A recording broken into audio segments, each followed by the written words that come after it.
It was still dark as he trudged through the sparse jungle.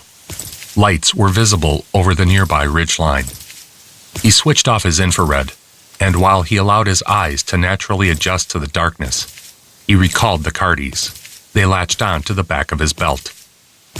He made it to the top of the ridge and dropped to a prone position. He didn't want to be silhouetted against the sky.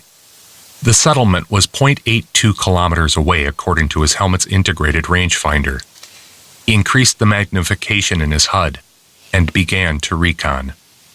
The settlement consisted of approximately 15 structures of various sizes and had a glowing yellow electro-web net encompassing it, the telltale sign of a colony of the Coalition of Freed Planets. A cloud of dust kicked up on the outskirts of the settlement, catching Carr's eye. He switched his attention to it and zoomed in further, then switched back on the infrared filter.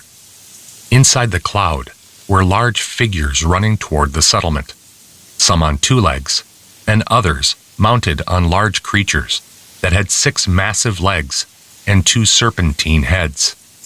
They wielded crude spears that looked like they were made from the tops of the scorpion trees. Carr assumed they were scorpion natives coming to defend their planet and fend off the invaders. An alarm klaxon began to sound from 1, then 2, and soon all of the Coalition buildings. A few Coalition defenders ran out and took up defensive positions behind the webbing. The first natives ran into the webbing and were disintegrated instantly. The rest stopped short after seeing the fate of their brethren. A couple tossed spears at the webbing. The crude weapons fell to the ground. Carr didn't think anything could survive direct contact with that webbing. The 6-legged beasts reared up on their hind legs and began to spit a stream of fluid at the glowing fence. The liquid began melting down the webbing. It was like nothing Carr had ever seen before. How could any liquid melt energy webbing? Steam erupted into the sky as a hole grew in the fencing. Once the hole was large enough, the infantry natives began storming into the encampment. The charged las rounds from the defenders' rifles dropped the first few natives through the breach. But there were not enough defenders to fend off the horde that climbed through like an infestation of wild animals. The scorpion spears flying through the air began to find their targets as they pierced the defenders' armor like warm knives through butter. Carr checked his mage rifle and sidearm another time out of habit. Coalition defenders were little more than police officers.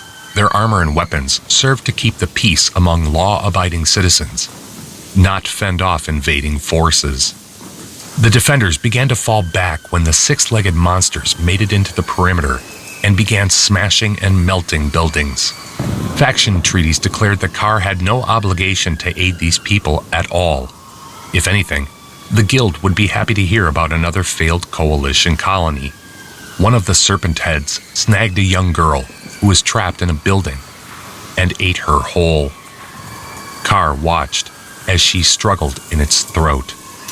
The reason he had nearly been exiled from Tira awoke within the young commando yet again.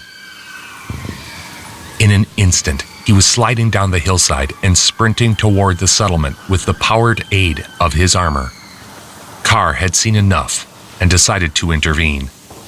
He never considered himself a part of any of the factions anyway. Carr was his own man, not defined by the guidelines set on others.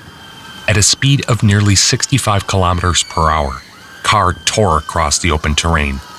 A group of the natives who hadn't made it past the netting yet saw the armored figure approaching and turned to intercept him. They began screeching and howling as spears began to fly at the commando. Carr dodged and weaved between them with trained proficiency while continuing to close the gap. He opened fire with a barrage of las rounds, and a few natives dropped dead. He reached the hole in the webbing and was blocked by one of the tall natives. He hit the creature with a 65-kilometer-per-hour armored punch and broke its entire face. It slumped over, dying shortly after. He turned his attention toward the serpent beasts that were ravaging the tiny settlement. He pumped a few rounds into one. While the rounds hurt it, they didn't kill it. One of the serpent heads turned its attention toward him. It reared its head up and unleashed a torrent of fluid, which he dodged, and it melted a native behind him down to the bone, but the scorpion tree spear remained intact. Carr ran closer to the serpent head, firing rounds at it. The rounds hit, but they didn't have the desired effect of killing the creature. He jumped, and while he was in the air, he pulled his Tyrium katana off his back. The blade glowed a dim silver as it activated. He slashed both heads off the beast, and it finally fell. Carr watched as the creature's heads writhed about on the ground for a moment before they, too, ceased their terror. Upon seeing their armored savior tip the scales, the few coalition defenders that remained began to push forward. Carr zipped about the camp with his katana in one hand and his LT sidearm in the other, slashing and firing at the screeching creatures. One was clawing a man to pieces when Carr kicked it into the webbing, disintegrating it immediately. It was too late for the man, though.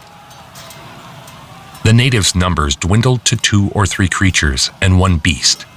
Carr jumped onto the back of the beast, slamming the Tyrium-powered blade down as he landed. He then dragged the blade up and down the beast's innards until it hissed in pain and fell still in death. He expected the last beasts to retreat, having been clearly defeated, but they did not seem to have the flight portion of the fight or flight instinct. He dropped the last 2 creatures with 2 precise shots from the LT to their foreheads.